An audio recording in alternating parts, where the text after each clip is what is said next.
Boa noite, pessoal. Começando a nossa live, então, só um minutinho. Vamos aguardar o Fernando.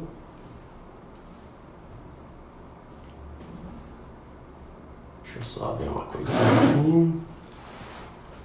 Então, pessoal, hoje nós vamos conversar com o Fernando, diretor da Prolar Imobiliária, Negócios Inteligentes, diretor da FGO, Desenvolvimento Humano, diretor na SIC de Caxias, presidente da DCE, palestrante, mentor de pessoas e empresas. Vai ser um papo bem legal aí sobre transformação digital em negócios tradicionais. Deixa eu aguardar aqui o Fernando entrar aí para conversar com a gente. Aqui está o Fernando, vamos lá. Segurar o celular aqui, né, para não... Tá ali.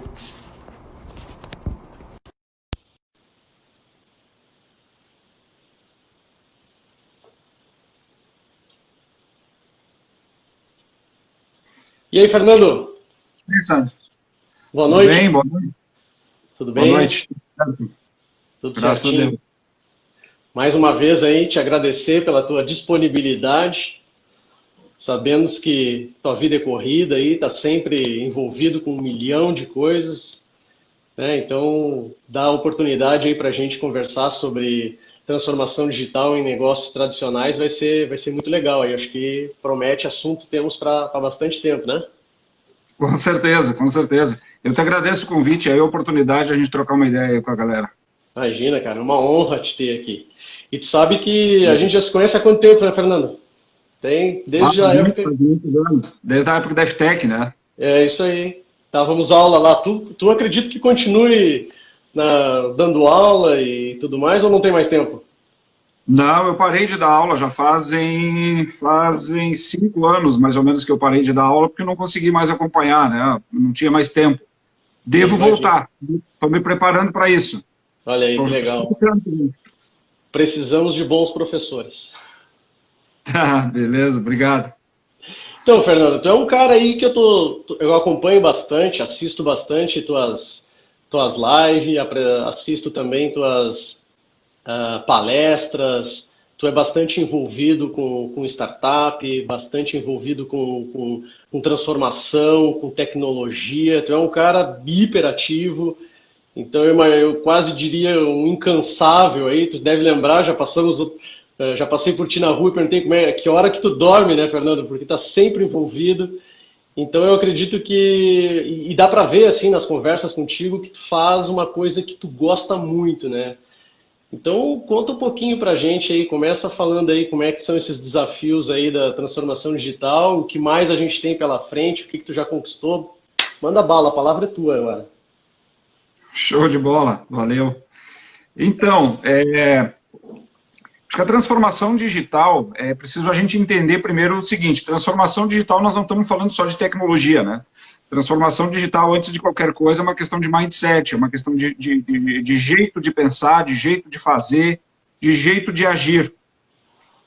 Então, a primeira coisa que a gente precisa trabalhar quando a gente fala, né, em transformação digital, a primeira coisa a gente precisa entender o que é, né, entender esse conceito, tanto que hoje já tem alguns testes que avaliam, né, porque tem aquele teste que avalia se a pessoa é auditiva, visual ou sinestésico, né, agora já incluíram um quarto, que é o digital. Então, o digital não é somente uma questão de envolvimento ou de gostar de se envolver com a tecnologia, mas tem a ver com comportamento. E está muito relacionado àquelas pessoas que gostam de coisas, digamos assim, rápidas, práticas e que sejam focadas em resultado, né? Que tenham a mente aberta, a mente receptiva para novas ideias, para a evolução, para o progresso, inclusive para as novas tecnologias, obviamente, né? A tecnologia ela faz parte, ela é uma parte indissolúvel da transformação digital, mas ela não é a única. Então começa por uma questão de pensamento, de mentalidade mesmo, né, das pessoas. Então, quando se fala de transformação digital em uma empresa, a primeira coisa é as pessoas que trabalham na empresa entenderem o que é a transformação digital, entenderem o conceito da transformação digital e começarem a mudar a sua forma de trabalhar no dia a dia. E não só se familiarizar com as alternativas tecnológicas, que facilitam muito o trabalho de todo mundo, sem dúvida nenhuma, mas fundamentalmente ter um mindset voltado para isso.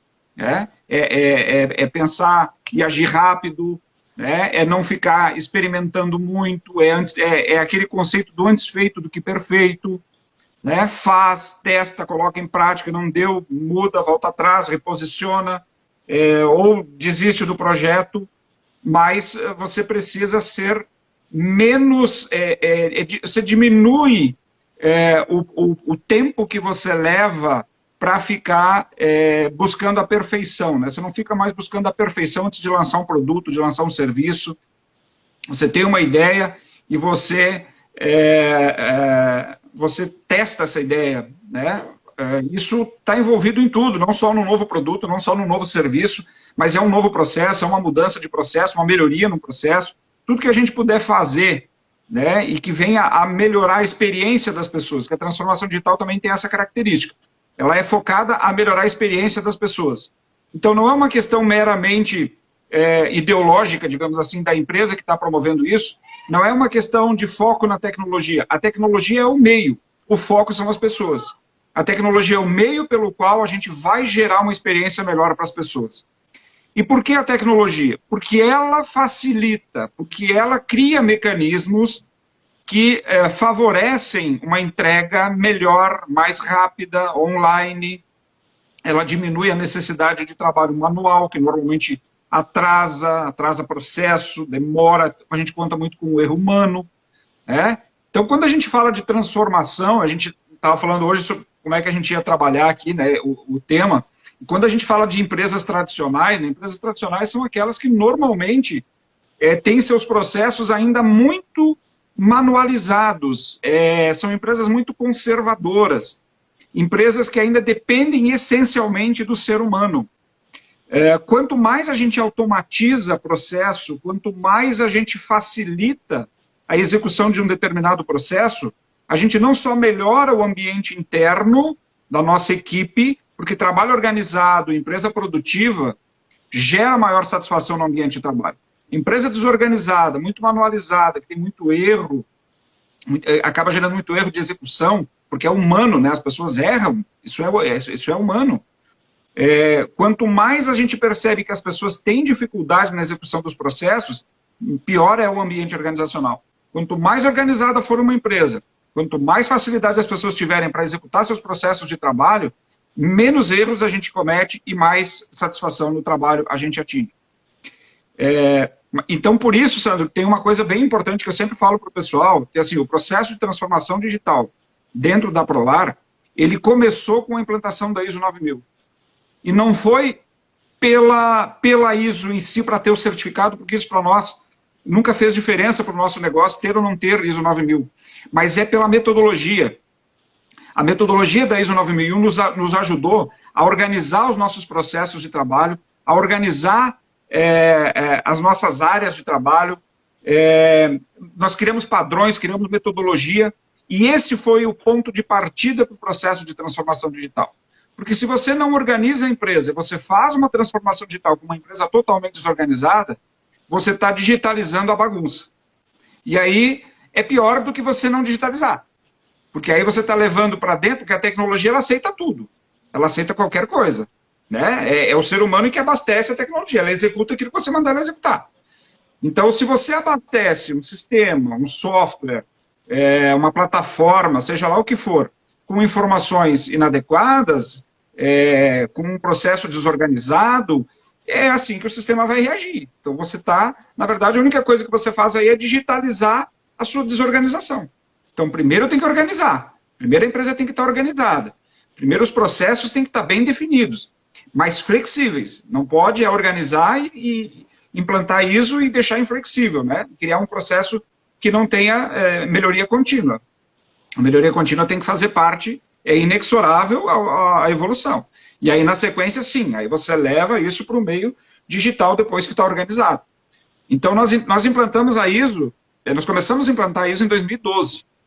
Então, veja que lá em 2012 nós iniciamos o processo de preparação para tudo que nós estamos vivendo agora, principalmente nos últimos 2 ou 3 anos.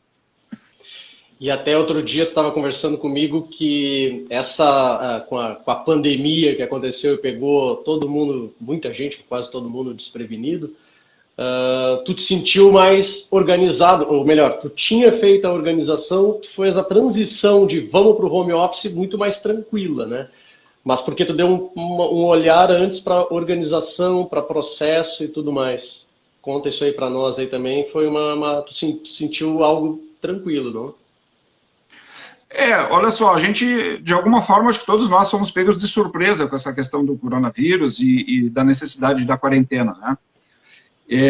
E nós conseguimos, em uma semana, nós conseguimos colocar toda a nossa estrutura trabalhando em home office. Foi algo assim muito rápido realmente, porque nós nesses últimos anos, né, a gente fez investimento também em tecnologia, fizemos alguns novos agora para adequar, porque a gente também não estava 100% preparado, mesmo em relação à questão da cultura, né, aí a gente enfrenta uma outra barreira, que é a questão cultural do trabalho em home office, que não é fácil se adaptar ao trabalho em home office, não são todas as pessoas que conseguem, e principalmente se adaptar de uma forma tão rápida, né, como a gente teve que fazer. Claro que a gente orientou, preparou manual, ajudou as pessoas, enfim, tudo isso a gente fez. Mas mesmo assim é difícil você virar a chave tão rápido. Agora, o que nós tínhamos, em termos de tecnologia, de plataformas, né, que nos possibilitaram fazer um atendimento totalmente online. Hoje a gente tem orgulho de dizer que a Prolar é a primeira imobiliária 100% digital de Caxias. Você consegue hoje fazer todo o processo, por exemplo, locação de um imóvel, você consegue fazer 100% do processo de locação de um imóvel conosco, de forma totalmente digital. Você não precisa nem visitar o imóvel se você não quiser. O processo está todo digitalizado, do início ao fim.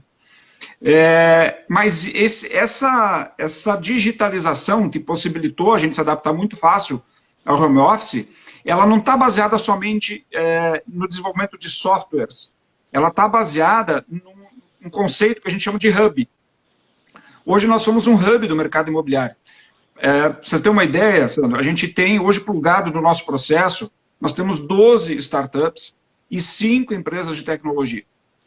Então são empresas que, elas de alguma forma, então a Prolar está no centro, digamos assim, né? Nós fazemos a gestão disso, mas nós temos, gravitando no entorno, conectadas no nosso hub, 17 empresas de tecnologia, sendo 12 startups e 5 empresas no modelo tradicional, digamos assim, né? Cada uma dessas empresas entrega alguma coisa para nós, que obviamente vai servir ao nosso cliente, né? Algumas servem ao nosso processo interno de trabalho, outras servem fundamentalmente ao nosso cliente.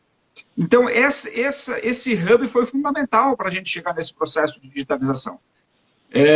Porque nós conseguimos, cada parte do nosso processo, ter um parceiro que é focado nisso, que se dedica para isso e que entrega, portanto, o melhor.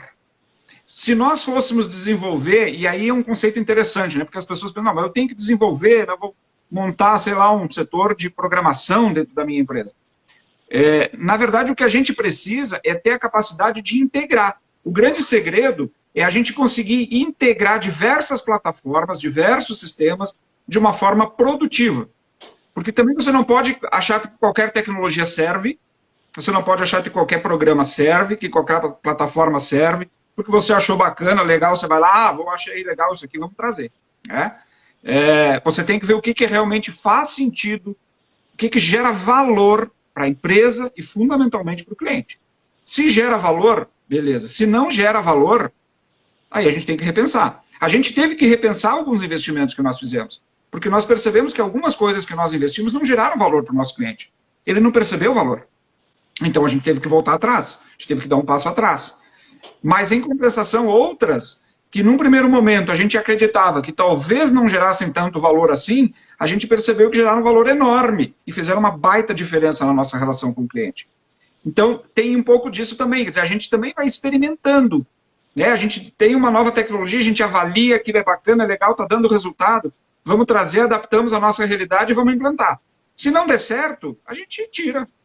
A gente volta atrás, tira, para de ofertar, para de integrar, acaba com a integração, né, porque esses processos todos eles estão integrados, né, essas startups elas estão de alguma forma integradas com o nosso sistema, com o nosso site, com as nossas plataformas, né, tudo isso tem que conversar em alguma medida, né, tem que ter alguma conversa para que a gente consiga ter um alinhamento do processo, né, mas é muito dessa questão cultural também, da gente analisar o que faz sentido, né, para o cliente, o que faz sentido para o nosso processo interno, para a nossa equipe, para o nosso time.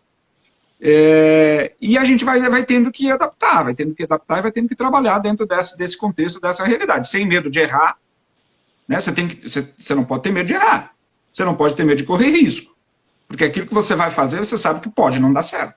Mas, obviamente, que esse risco tem que ser um risco calculado, né? Que você não vai gerar um grande problema para a empresa, que você não vai gerar algo que comprometa a sustentabilidade da empresa. Mas tem que ter um certo nível de risco, você tem que estar disposto a assumir.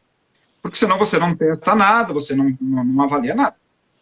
Não, e isso que tu está falando aí, agora até agradecendo a presença aqui, dando oi para a nossa amiga Daiane aí, que participa de lives contigo. Oi, Daiane. O Arnaldo também, que falei com ele ontem, aí, mandou um abraço para ti. Mas tu precisou, certamente, acho que tu foi o grande, aí tu conta para nós se eu estou certo, mas tu foi o grande idealizador disso, mas tu falou aqui em mindset e time. Como é que foi engajar essa galera aí? Como é que tu trouxe esse pessoal pela... Porque selecionou quem já tinha essa cultura fácil de se adaptar, ou porque é difícil pegar e... vamos mudar o mindset. É um trabalho árduo, né? É um trabalho árduo. Na verdade, a gente começou, assim, a gente não... Em um determinado momento, nós começamos a inserirmos o nosso processo de contratação algo que eu considero hoje que talvez seja um dos nossos maiores diferenciais. A gente até olha para o currículo, mas a gente olha muito mais para atitude, a gente olha muito mais para comportamento. Né? Então, quando a gente olha para o comportamento e para a atitude, a gente observa se aquela pessoa é uma pessoa que tem iniciativa, que tem proatividade, né, que tem disposição de aprender coisas novas, que está aberto para aprender coisas novas. Né? A gente observa muito isso. Então, essa foi uma das coisas que a gente fez. A gente começou a buscar lá no perfil de contratação, isso lá 4, 5 anos atrás, pessoas que tivessem essa característica. E, a partir daí, a gente iniciou um processo de familiarizar as pessoas com a tecnologia. Então, nós realizamos alguns eventos, né, dentro da empresa, trazendo palestrantes, seja presencialmente ou online, para falar sobre transformação digital, para falar sobre tecnologia, para falar o impacto que a tecnologia, que a transformação digital gera nas pessoas, nos processos, gera para o cliente.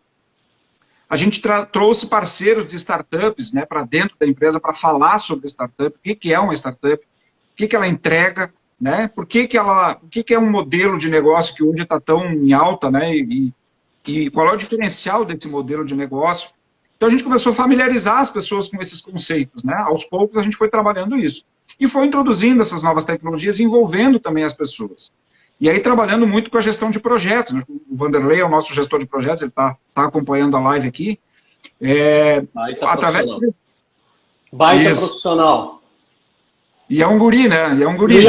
Tirou da minha cabeça. Eu estava pensando exatamente isso. Tu olha para ele, não dá para acreditar, né? Mas...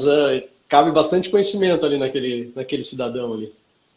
E essa é uma questão importante também, Sandro. Assim, a gente tem uma equipe muito mesclada, né? Então a gente tem muitos gurizada, gente nova, que vem já com uma cabeça muito mais digital, mas ao mesmo tempo a gente mantém algumas pessoas com um pouco mais experientes, porque elas dão um equilíbrio, né? A gente precisa ter esse equilíbrio.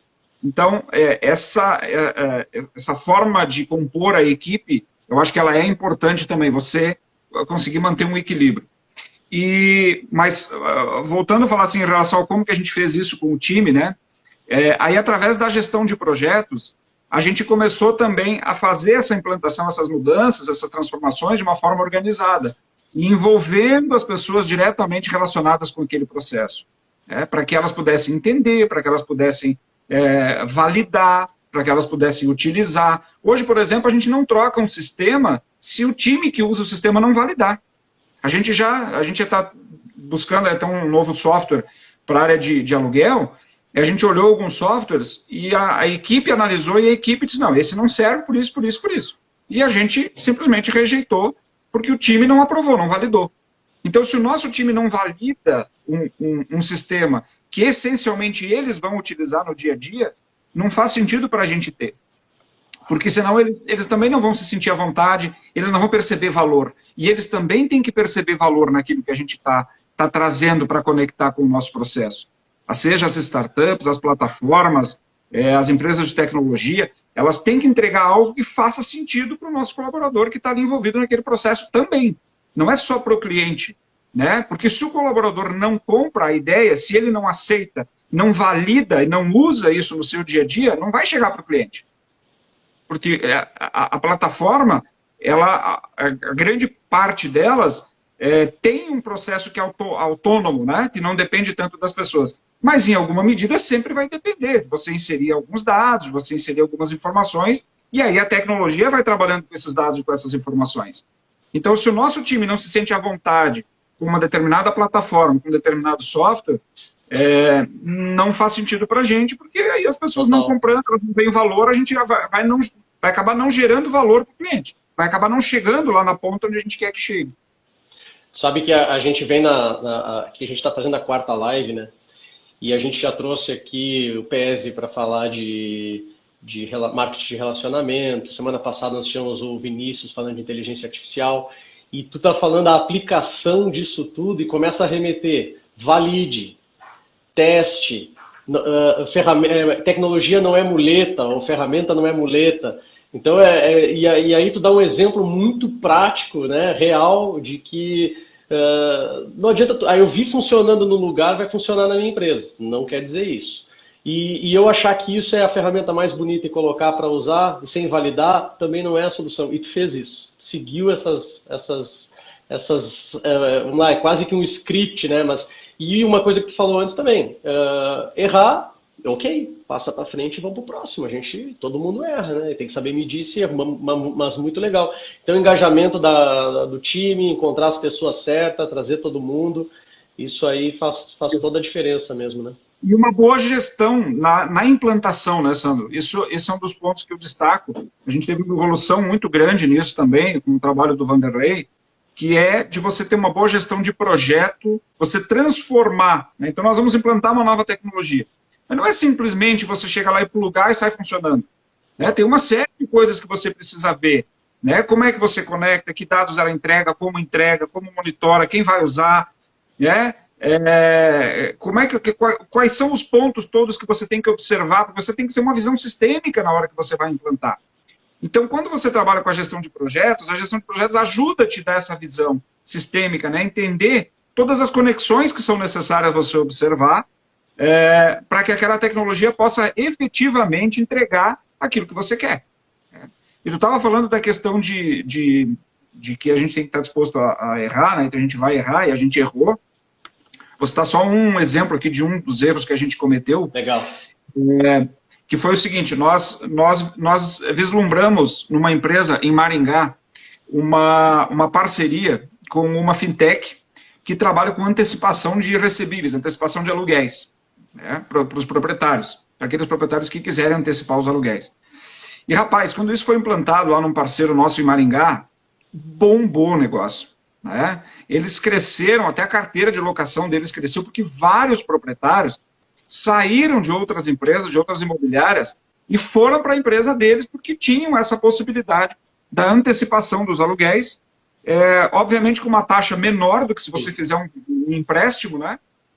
Você tem uma taxa menor, você tem uma garantia melhor também, e isso rendeu muito, assim, foi espetacular, né? O que isso gerou de valor para os clientes dessa empresa em Maringá.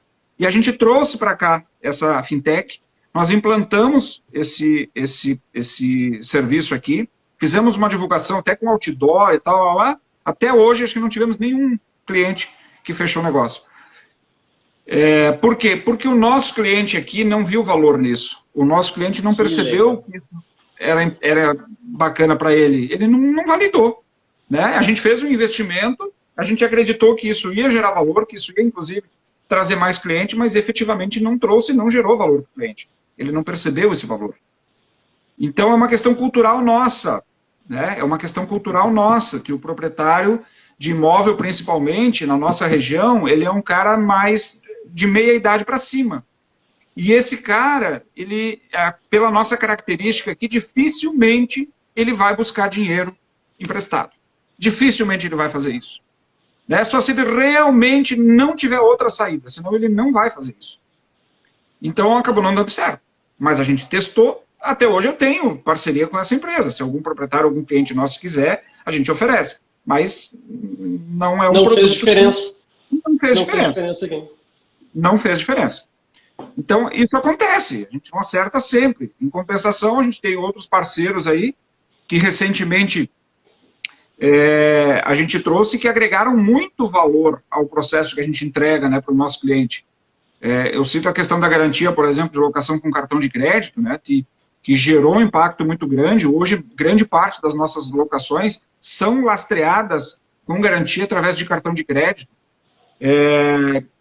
A gente tem o processo agora, nós estamos, esse processo da imobiliária digital, né, nós temos uma plataforma digital que possibilita que o cliente faça tudo por esse meio digital. Ela já está começando a gerar impacto também, já tem um número de X de pessoas que está disposta a fazer um processo 100% digital. Mas tem muita gente que ainda prefere o processo tradicional. Então, por isso é que a gente se posiciona hoje como uma empresa que trabalha do seu jeito, focado no cliente. Né? Quer dizer, não é o nosso jeito, é o jeito do cliente, é como a pessoa quer. Né? Se ele quer um processo digital, ele tem um processo digital. Se ele quer um processo manual, ele tem um processo manual. Se ele quer visitar o imóvel, a gente vai com ele. Se ele não quer visitar o imóvel, ele quer fazer um tour virtual, a gente faz um tour virtual com ele, não tem problema. Então, a gente desenhou processos que nos permitem entregar para o nosso cliente aquilo que efetivamente fizer sentido para ele. Se não fizer sentido para ele, se ele quiser fazer de uma outra forma, não tem problema. Eu tenho assinatura digital, mas o cara não quer fazer assinatura digital, quer ir lá na empresa assinar pessoalmente. Ele vai lá e ele assina pessoalmente. Então, a gente tem as duas alternativas, é um modelo bimodal que a gente trabalha. Isso cada vez se percebe mais que as pessoas elas são multicanais, né? Então, desde a compra de um móvel, de um bem, eu vou a uma loja ou eu compro pela internet, né? Não é tão a questão do ser mais barato, é como eu quero ser atendido. Então, a imobiliária, por que eu não posso seguir isso? Isso me lembra um pouco, te ouvindo falar, as transformações que a gente teve com o banco, por exemplo, né? Eu não preciso ir num banco para abrir uma conta, não preciso ir num banco para ter um cartão de crédito, não preciso... exceto a necessidade de pegar dinheiro, né, que também tu já não vai no banco, mas... E particularmente, Fernando, eu vou te dizer assim, se tem alguém que é de banco, eu detesto ir em banco. Então, se eu puder fazer tudo digital, melhor. Então, por que não trazer essa experiência? Tu vê relação entre esses dois mundos aí? Seriam quase que dois modelos tradicionais que sofreram transformação digital? Sem dúvida, faz muito sentido. Eu acho que a diferença é que o sistema bancário vem fazendo esse processo há mais tempo. Né? O sistema bancário percebeu antes essa transformação e começou a fazer. Embora eles tenham sido, digamos assim, mais recentemente, eles tenham sido praticamente acossados pelas fintechs. Né? As fintechs vieram aí e forçaram os bancos a acelerar ainda mais um processo que eles já vinham aí há 20 anos fazendo. E o mercado imobiliário, o segmento imobiliário, ele é muito tradicional por conta de algumas características. Uma delas é essa que eu comentei, né, que a gente tem um perfil de cliente, principalmente os proprietários de imóveis. Isso não é só nossa realidade aqui em vários lugares do Brasil. Os proprietários de imóveis são pessoas de meia idade para cima e muitas delas têm um perfil conservador. Isso não é uma crítica, isso não é um problema, isso é uma característica, isso é uma constatação. Então, essas pessoas, elas têm um pouco mais de resistência de utilizar, por exemplo, a tecnologia. A gente tem, assim, grande parte dos investidores do mercado imobiliário são pessoas de meia idade para cima. Por outro lado, aí tem um paradoxo. O cara que aluga tende cada vez mais a ser jovem. Então, a gente tem, de um lado, o proprietário, que é mais conservador, que exige normalmente um processo mais manual. A gente tem até hoje alguns clientes proprietários de imóveis que querem receber em cheque, eles fazem questão de receber em cheque. Então, eles vão lá na empresa, eles pegam o cheque e eles saem dali e vão aonde? No banco. E gostam de ir a banco, né? Vão no banco depositar o cheque, entendeu? Mas ele precisa ver, ele precisa sentir que ele está recebendo o aluguel dele. Então, isso é uma característica. A gente tem também, do outro lado, a área de condomínios, né, que é uma área que grande parte também das pessoas que se envolvem na gestão do condomínio, principalmente síndicos, tendem a ser pessoas de meia idade para cima. São pessoas que estão aposentadas, que têm um pouco mais de tempo, etc., né? Na sua grande maioria, tá? Não é... Eu ri porque eu já fui, tá? Mas não sou mais, não sou mais. Então, mas assim, é um perfil predominante, não é um perfil genérico, né? É um perfil dominante. Então, isso também gera a necessidade de alguns atendimentos mais presenciais. Então, o mercado imobiliário, ao longo do tempo, ele foi mantendo essa forma de trabalhar, ele foi mantendo um modelo mais conservador. Ainda tem cidades, agora acho que não deve ter mais, mas até pouco tempo atrás tinha cidades aqui do interior do estado do Rio Grande do Sul, de outros estados do Brasil, que você ia olhar um imóvel e você olhava numa pasta. O cara tinha uma pasta, né, onde ele tinha várias fotos impressas e você ia olhando os imóveis ali. Então, são negócios que se habituaram, digamos assim, com um modelo tradicional. Um modelo mais manual, mais presencial, mais focado em pessoas.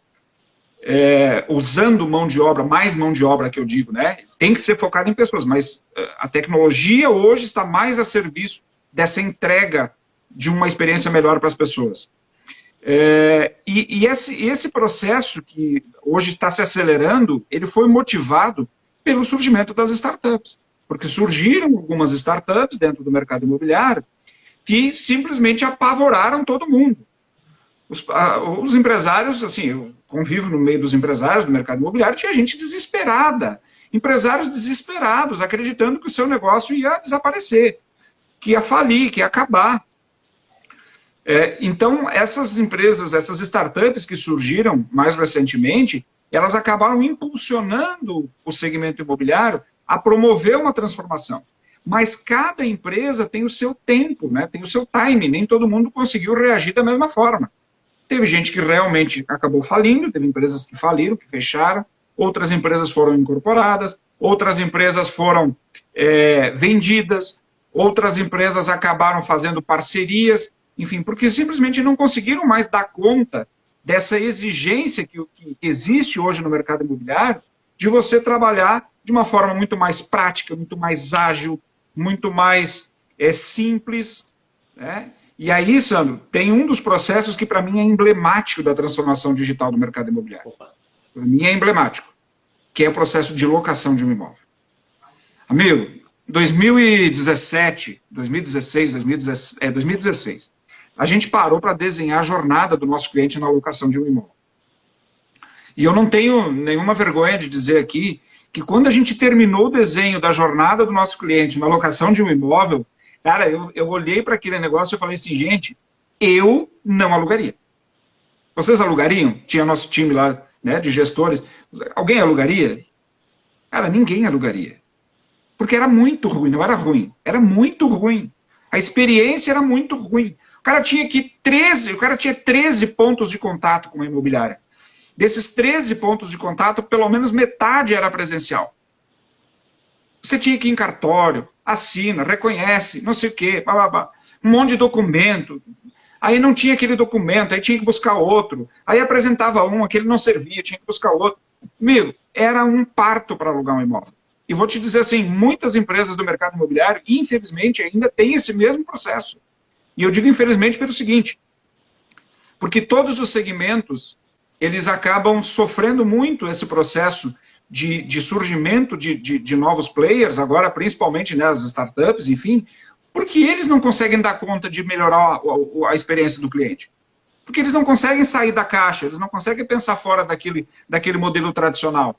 Né? É só a gente olhar para o Uber. Por que o Uber cresceu? Porque os taxistas não conseguiram melhorar a experiência das pessoas. E isso começou a acontecer no mercado imobiliário. Surgiram empresas que começaram a entregar algo que as empresas tradicionais não conseguiam entregar, porque não conseguiam sair fora desse modelo. Então, quando essas empresas surgiram, elas acabaram fazendo, digamos assim, um favor para o mercado imobiliário. Elas aceleraram, elas obrigaram as empresas a fazer uma transformação. Algumas mais rápido, outras nem tanto, né? Como eu estava falando, eu acho que nós, dentro da Prolar, a gente teve um ritmo que não foi ainda o mais rápido, mas que foi um ritmo adequado, digamos assim, para que a gente pudesse ter um equilíbrio nesse processo de implantação e que a gente conseguisse, principalmente, fazer um processo que fizesse sentido, tanto interno quanto externamente. Né? Então, por isso que a gente conseguiu rapidamente fazer uma adequação também para esse trabalho em home office, né? Que é como a gente está ainda, metade, pelo menos, da nossa equipe ainda está trabalhando hoje nesse modelo. Né? Então, eu acho que é isso. Eu acho que essa transformação, para nós, ela já vinha acontecendo, não foi por causa das startups que a gente acelerou, a gente já vinha nesse processo, isso já era algo que nós estávamos trabalhando, mas eu não tenho dúvida de que o surgimento de startups voltadas para o mercado imobiliário assustou muita gente e levou muita gente a se mexer. Só que ainda assusta, né? Ainda assusta. Ainda assusta, sem dúvida. E tem muita gente que está percebendo o seguinte, tá? Mesmo essas empresas que estão chegando no mercado imobiliário, que são essas startups, como o segmento é um segmento que é bastante conservador, né? E a forma como as pessoas compram o seu imóvel também tem muito de conservadorismo, principalmente por restrições legais, então, principalmente na compra e venda de imóvel. Na locação já está bem mais flexível. Agora, na compra e venda, ainda é um processo muito engessado também por questões legais. Eu ia comentar... Desculpa, pode falar. Eu ia comentar contigo que tu falou ali em processo, reconhecer firma, assinatura, não sei o quê.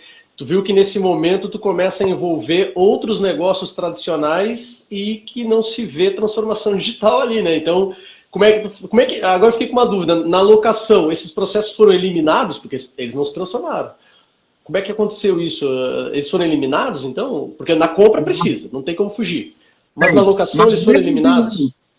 Nós redesenhamos a jornada do cliente e nós eliminamos várias etapas do processo. Nós simplificamos o processo de locação e nós introduzimos formas de locar um imóvel totalmente flexíveis. Então hoje nós temos 10 diferentes formas de garantia.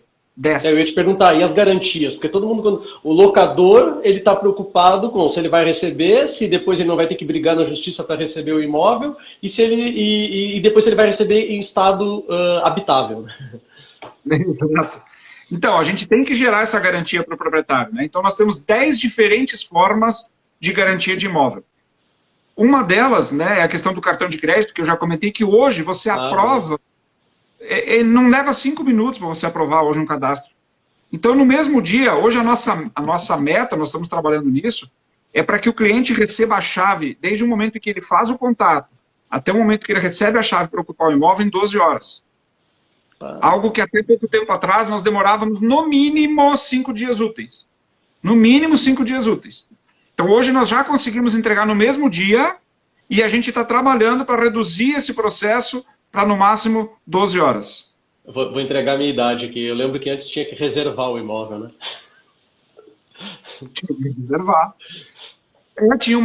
Tem alguns imóveis que às vezes eventualmente ainda tem um pouco isso, né? Não por conta do processo, mas por conta de uma escolha do cliente, né? Porque ele quer dar um tempo, ele quer olhar outras coisas, ele acaba deixando reservado.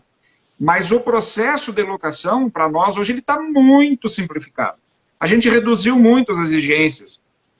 E a gente passou a alugar, inclusive, sem fiador. Sem fiança nenhuma. Por quê?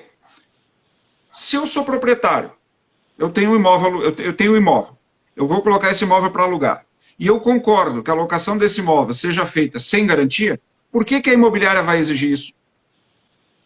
E a gente começou a perceber isso, que nós estávamos exigindo do cliente inquilino algumas coisas que nem o proprietário não exigia. Para o proprietário aquilo não era relevante. Só que nós não escutávamos o proprietário. Como é que a gente mudou isso? Porque a gente começou a observar que vários proprietários iam na empresa, pegavam a chave e iam embora. Pegava a chave do imóvel deles e iam embora. E ela na Prolab pegava a chave do imóvel dele e ia embora. A gente falou, tá, mas espera aí, só um minutinho. Vamos perguntar para eles por que eles estão levando a chave. E isso aconteceu principalmente ali quando estourou o auge da crise, ali em 2015, 2016. Aí a gente começou a perguntar para eles. Eles falaram, não, porque eu tenho um vizinho meu lá que indicou um amigo, um parente, enfim, vai alugar. Aí vinha outro, por que o senhor está levando a chave? Não, porque eu consegui um inquilino e eu vou alugar. Mas por que o senhor não aluga aqui pela gente? Ah, não, mas é porque aqui vocês pedem fiador, eu não exijo fiador, não vou exigir fiador dele. Aí a gente começou, mas se ele que é o proprietário não exige fiador, por que nós vamos exigir? E aí o que a gente fez? A gente redesenhou o processo de forma que o proprietário, ele nos isenta de responsabilidade e a gente aluga. Sem fiador. Aí o que está acontecendo agora? O proprietário chega lá para a gente e diz assim, ó, eu tenho esse imóvel aqui, esse aqui é o inquilino, eu só quero que vocês administrem para mim. E a gente só administra para ele. Inclusive, agora a gente lançou um pacote, né, que a gente está aproveitando esse momento, a gente lançou um pacote voltado para esse perfil de proprietário, com custos, com taxas menores, com custos menores, um processo bem mais rápido também para o proprietário, exatamente para atrair esse proprietário, para trazer esse cara, que ele tem hoje o seu imóvel alugado direto, que às vezes ele acha que é vantagem alugar direto, mas não é, só acha que é vantagem alugar direto quem não faz conta. Mas o cara que tem essa alocação direta hoje e ele quer alguém para ajudar ele nessa gestão, nós ajudamos ele nessa gestão. E muitas vezes ele abre mão das garantias, ele não precisa ter fiador. Se ele não abre mão das garantias, obviamente que a gente ajuda ele também a analisar o perfil do cliente. A gente também não põe ele numa fria, a gente também ajuda ele a analisar o perfil. Mas diante do perfil do cliente, se ele concorda e ele nos isenta de responsabilidade, a gente administra para ele sem problema nenhum. Porque ele está nos autorizando, ele está nos dando qual é o nível de exigência dele, ele está nos dizendo qual é a expectativa dele em relação ao nosso trabalho. Então, ouvir o cliente também é um processo importante dentro da transformação digital, para ver o que as pessoas querem efetivamente, o que faz sentido para elas. A gente fez grupo focal com o cliente para entender o que eles querem. A gente reuniu o proprietário, a gente reuniu o inquilino, a gente reuniu o comprador, a gente reuniu o síndico, para ouvir esses caras em grupo focal o que eles querem. A gente fez isso também. E a partir disso também a gente mudou várias coisas, e redesenhou o processo, e mudou as entregas, algumas coisas que a gente achava que eram super impactantes para o cliente, a gente percebeu que não eram. Então, ouvir as pessoas é fundamental. Tanto as pessoas que trabalham com a gente, né, quanto o cliente. Esse cara tem que ser ouvido. Isso acaba, até falando ali do Maurício, monstro é ele, tá? Ele chamou a gente de monstro aí, mas o Maurício, cara é um monstro também, né? Certamente ele estava envolvido te ajudou em alguma coisa, aí deve ter tido uma boa contribuição aí nas transformações da Prolar, né? Sim, o produto ajudou bastante. E deixa eu te perguntar, essa transformação que tu passou, tu vê esse mesmo movimento, vamos falar de Caxias aqui, eu sei que tu tem um conhecimento bem mais vasto, né? Falou de Maringá aí, mas vamos falar da nossa região, que ela tem um perfil já por si só conservadora. Tu vê isso, o pessoal dando esses passos? Hoje tu já pensou em ajudar eles? Tu ajuda eles? Eles te procuram? Porque ou eles te veem como concorrente? Eu te procuraria, mas enfim, como é que é isso aqui em Caxias? Cara, olha só, é interessante essa tua pergunta, porque a gente estava hoje mesmo falando um pouco sobre isso, numa reunião, inclusive, com o pessoal do Sinduscom, né? Porque essa transformação, ela é muito grande, e aqui na nossa região, eu sempre percebo que ela chega um pouquinho depois do que ela chega em outros lugares do Brasil. Ela sempre demora um pouquinho mais a chegar às mudanças, as grandes transformações. Mas aqui na nossa região, de um tempo para cá, principalmente agora em função de tudo que está acontecendo aí pelo coronavírus, e principalmente depois ali da crise de 2015, né, que eclodiu ali em 2015, as pessoas estão mais receptivas, né? A gente está baixando um pouco a guarda. Eu tenho visto o próprio Mob Caxias tem feito um trabalho de conscientização no sentido de que a gente baixe a guarda e pare de se enxergar como inimigo e comece a se ver até como parceiro. Então a gente tem feito, inclusive, parcerias. Agora, recentemente, né, a gente fechou uma parceria com a Gonzato, e é uma parceria que é bacana demais para ambas as partes. A gente já fez com outras. A gente fez com Manha Bosco também, né? Então, você começar a olhar para o seu concorrente como alguém que pode ser parceiro em algumas negociações, como alguém que pode ser parceiro em alguns projetos, né? A gente está começando a perceber isso se movimentar aqui na região. Então, tem algumas pessoas que já vêm me procurar sobre isso, né, aqui da região. Ainda, eu diria que assim, pouca gente ainda da região, muito mais de fora, né, daqui, mas daqui da região já tem sim algumas pessoas que vêm conversar comigo para entender um pouquinho, né, o que a gente fez, o que a gente está fazendo, né, e hoje exatamente me chamaram para uma reunião para falar um pouco sobre isso, né, sobre o que a gente pode fazer para o mercado agora, né, para a gente pensar no mercado, o que a gente pode contribuir para o mercado de Caxias, porque o mercado imobiliário de Caxias, infelizmente, ele está muito atrasado em relação a outras cidades similares do Brasil, ele está muito arcaico até mesmo, né? Não em termos de padrão construtivo, Eu acho que em termos de padrão construtivo a gente está bem, mas eu acho que a gente está muito atrás no desenvolvimento do segmento, né? No engajamento da cadeia produtiva, porque a gente ainda percebe,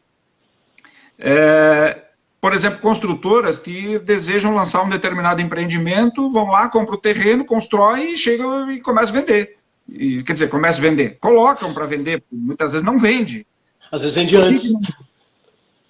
Por que não vende? Não consultou ninguém, não conversou com o corretor, não conversou com a imobiliária, achou que aquela área era uma área boa, foi lá, pegou, comprou, construiu e quer que venda. Só que hoje não é mais assim, o mercado não funciona mais assim. Você tem que ter inteligência hoje, o mercado hoje precisa de inteligência. Você tem que lançar o produto certo, no lugar certo, para o público certo, e no momento certo. Não adianta você querer precipitar as coisas. Então, tudo tem momento para acontecer. Outra coisa que a gente precisa entender aqui, que a gente ainda não entendeu. Se eu vendo, eu tenho que focar no que eu faço bem. Se eu construo, eu tenho que focar no que eu faço bem. E tem muita gente que quer fazer tudo, e que acha que faz tudo bem. E não faz, e acaba não fazendo nada bem. Então, assim, o foco também é importante. E aqui a gente tem muito isso, essa perda de foco, né, do que realmente eu devo fazer. Eu vejo que a gente ainda está muito atrás no próprio processo de lançamento imobiliário, né, enquanto em outras cidades similares o lançamento imobiliário é um acontecimento, é um negócio que às vezes mesmo no auge da crise eu vi empreendimentos serem vendidos em poucos dias, em semanas, e aqui a gente não vê isso, né, há muito tempo. Claro que tem um fator econômico, é verdade, tem um fator econômico, mas tem outros fatores que impactam, né, muito aqui na nossa região e que a gente ainda não se deu conta, que qual é realmente a expectativa do público, das pessoas. Qual é a característica das pessoas? Hoje eu falei para o pessoal, olha, hoje eu não lançaria nada em Caxias, nada, nenhum empreendimento, nada, sem fazer um estudo minucioso da cidade, do perfil das pessoas, do perfil do comprador, e principalmente do que está mudando agora em função do coronavírus, porque a gente sabe que muita coisa vai mudar, né, Sandro? Muitas coisas a gente não sabe o quê. A gente ainda está meio tateando no escuro, assim, de entender o que vai mudar. Mas a gente sabe que vai mudar. Então, lançar alguma coisa agora, nesse momento, por exemplo, sem fazer um estudo minucioso do mercado, de comportamento das pessoas, de rumo que o mercado vai ter, é um tiro na lua. Então você tem que parar, pensar e analisar essa realidade, esse contexto. E aí, amigo, na hora que você for lançar, você tem que ser assertivo, você tem que ser rápido e você tem que ter parceria. Aqui não tem parceria ainda. Infelizmente, é um mercado que ainda não tem essa visão de parceria das construtoras com imobiliária, com corretor. A cadeia imobiliária é muito desmobilizada aqui na nossa região. Então, se não houver uma mobilização, uma união, isso vale para todos os segmentos, não é só para o segmento imobiliário. Qualquer segmento hoje, se você não trabalhar com inteligência e se você não trabalhar unindo esforços da cadeia produtiva para você usar essa inteligência e gerar produtos e serviços que façam sentido, que gerem valor, considerando o perfil, a cultura, as expectativas, as necessidades, as dores das pessoas, você vai ter problemas. Isso aí que tu falou de juntar, fazer parcerias e faça bem o que você é o melhor, né? Isso aí é em tudo mesmo. A gente em tecnologia vive isso. Às vezes tu vê produtos que querem fazer milhares de coisas e poderia... deixa que eu faça o que eu sou melhor. É que nem eu digo, às vezes eu uso como uma brincadeira, tipo, como se tem um produto que é sales talk. Ou ele é bom sales, ou ele é bom talk. Dificilmente ele vai ser bom nos dois, né? Então pegue o melhor sales, o melhor talk, junte e vamos fazer as coisas acontecerem. E aí tu tá falando, tu vê, de um segmento, como a gente começou a live, né? Tradicional, também vive isso, né? Muito legal. Vive muito isso. E uma coisa também importante, Sandro, de frisar, é que quando um segmento ele se fragiliza por conta dessa desunião, ele deixa flancos. E esses flancos vão ser aproveitados por alguém. São exatamente esses flancos que tem um monte de... Eu brinco com o pessoal que tem um monte de cabeludo tatuado por aí, né, procurando esses flancos. Onde é que eu posso entrar aqui para lançar uma startup, para lançar um novo modelo de serviço, de negócio, uma nova plataforma, um negócio? né? E aí, depois que isso acontece, todo mundo fica escabelado. Daí o pessoal fica apavorado, em pânico, sai correndo, meu Deus, vão acabar comigo, vão acabar com o meu negócio. Mas, amigo, você já tinha sinalização antes, você teve oportunidade antes, você tinha que ter parado e olhado para o que está acontecendo antes. A gente tem que olhar para o mundo, olhar o que está acontecendo à nossa volta, ao nosso redor, ver as transformações que estão acontecendo, não ignorar essas transformações. E tem muita gente que achou que, não, mercado imobiliário, não, aqui não vai chegar. Não, aqui o pessoal, aqui, que isso? Não, para com isso. Cartão de crédito, garantia com cartão de crédito. Quando a gente trouxe para Caxias, eu ouvi assim, ó, um monte de gente falando assim, aqui em Caxias isso? Não, aqui não vai funcionar. Esquece. Ninguém vai usar. Olha, eu vou te dizer, hoje, em média, 50% das nossas locações são fechadas com garantia através de cartão de crédito. Em média, 50%. Puxa, metade. Então, houve uma adesão muito grande. Eu vou te dizer que hoje, da nossa carteira, a gente fecha mais ou menos 30% com fiador. O resto é com outras modalidades de garantia. Fiador é só 30%. No Brasil, de maneira geral, o mercado imobiliário, ainda a garantia com fiador, ela é responsável por mais de 80% das locações. Mais de 80% ainda são com fiador. Nós aqui hoje, a nossa realidade é 30%. Mas será? Não tentaram? Porque aqui tem um case de sucesso. Por que 80% segue? Ou é porque a gente vai voltar e vamos falar sobre zona de conforto e eu sempre fiz assim e sempre deu certo? Está muito relacionado a isso. Está muito relacionado à zona de conforto. E assim, eu ainda converso com muitos proprietários que falam assim, não, a garantia boa mesmo é fiador, né? Não, eu sei que vocês têm um monte de coisa, mas a garantia boa mesmo é fiador. Amigo, é a pior que existe. É a pior que tem. Porque esse cara hoje, ele tem um imóvel que ele dá em garantia, amanhã ele vende. Depois ele pode falecer, vai para os herdeiros. Tem uma série de intercorrências que podem acontecer nesse meio tempo e que você não controla. Você não tem controle sobre isso. Então você fica à mercê de uma situação totalmente fora do seu controle. Sem falar que tu vai ter que pedir para alguém, né? Aí tu vai pedir para quem? Se tu vai pedir para teu melhor amigo, talvez tu perca o amigo ali, né? Então é uma situação constrangedora. E o cartão de crédito aí, como tu falou, tá 50%. Eu não tinha nem ideia desse número aí. 5 minutos você sabe qual que é o seu cadastro aprovado. Então é muito rápido para fazer isso. Isso é um processo muito rápido, está muito acelerado. Então não faz mais sentido realmente você ficar... Eu digo que não faz sentido você alugar alguém para ser teu fiador. Você, além de alugar o imóvel, você está alugando alguém para ser teu fiador. Que é chato para pedir, é chato para aceitar, né? Então é mais moroso, é mais burocrático, mesmo com assinatura digital, porque hoje a gente consegue, com assinatura digital, eu consigo assinar o contrato em qualquer lugar do mundo, né? O contrato de locação principalmente. O de compra e venda, que eu só consigo assinar o contrato de promessa de compra e venda. Eu não consigo assinar o contrato, a escritura ainda não é possível fazer com assinatura digital. Mas o contrato de promessa de compra e venda é possível. Então a gente também já fez assinatura de contrato de compra e venda que o cliente está no exterior, por exemplo. Né? E o cliente assinou digitalmente. E me diz uma coisa aí, Fernando, com tanta coisa que tu falou aí, que tu fez, está fazendo e transformação, tem bastante coisa ainda para fazer? Tem muita. Como é que estão as tuas metas? Porque eu ouvi outro dia tu dizer que se ninguém ri da tua meta é porque ela é pequena demais para ti. Quero saber como é que estão as tuas metas aí. Ó. Quero ver se eu vou rir de ti. Vamos ver se tu vai rir, então, da nossa meta.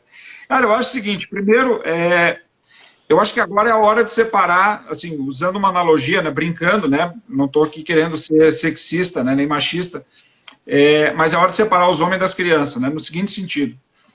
Quando a gente fala em transformação digital, tem muita gente que acha que contratando um novo software está fazendo transformação digital.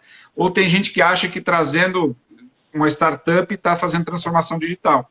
Um site, estou nas redes sociais. Estou nas redes sociais, estou me transformando digitalmente, né? Já estou presente lá, está tudo resolvido. E eu acho que o momento agora, ele está levando todo mundo a fazer uma reflexão e entender o seguinte: acabou a brincadeira. Ou você faz uma transformação digital efetiva, ou você realmente se digitaliza, ou você vai acabar saindo do mercado. É inexorável. Ou você se mas assim, é de verdade, amigo. É fazer um processo organizado, com o time, mobilizando, consciente.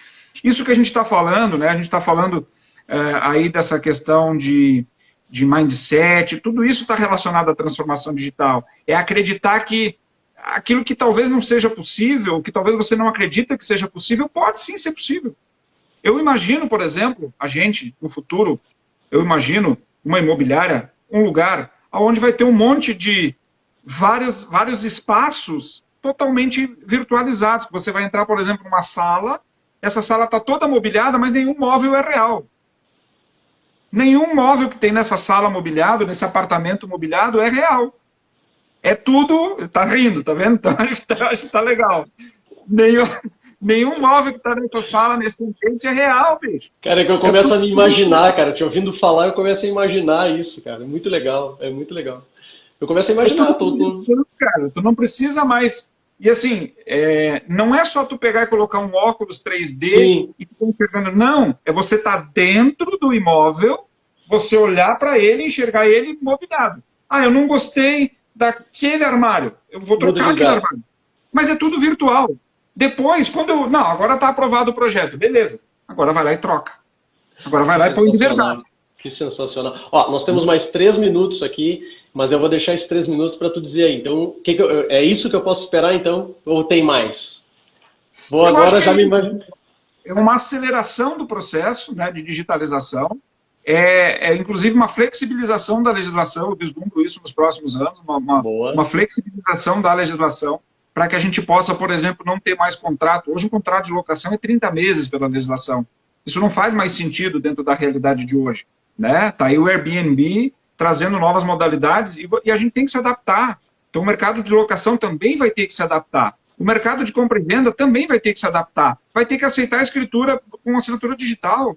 Então essas transformações eu acredito muito que vão acontecer nos próximos anos. E o espaço de uma imobiliária não vai mais ser o espaço onde as pessoas vão para buscar o imóvel para alugar. Vai ser o espaço onde as pessoas vão para viver uma experiência. Nem para assinar papel.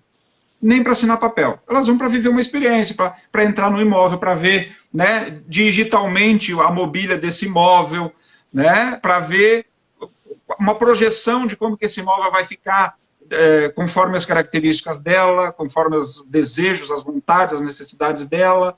Então eu vejo que é isso. O mercado vai se focar muito mais para a experiência de morar, para o sentimento de morar bem, com qualidade de vida, com alegria, enfim.